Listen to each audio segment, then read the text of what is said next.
ГСП онлайн. Городские новости сейчас. Четверг, 18:20, Конгресс-холл ОГТУ. Стартует Science Slam, что в переводе значит «научная битва». Это презентация молодых ученых в стиле стендап. В прошлом году наш город уже проводил нечто подобное. Теперь присоединился к международному проекту.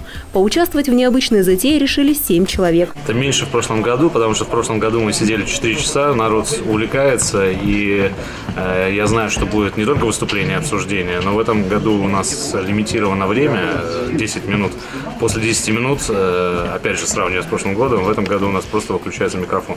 В противовес привычным и непонятным для многих рассказов со сложными терминами сегодня акцент делается отнюдь не на точности. Заинтересовать слушателя нужно любой ценой. Схемы, смешные картинки разрешается даже искажать факты. Но не все из этого используют участники Феликс Маракасов и Ольга Чернова.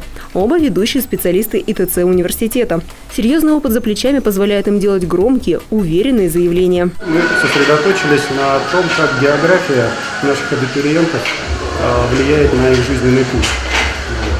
И пытаемся предсказать, кто к нам поступает, как они будут учиться, закончат ли они вуз. После каждой презентации вопросы из зала и от жюри. В самом конце мероприятия состоится награждение. Зрители выберут своего победителя. Ему вручат традиционный подарок Science Slam – боксерские перчатки. А лучший ученый, по мнению жюри, получит авиабилеты в Москву на финальную битву лучших ученых страны.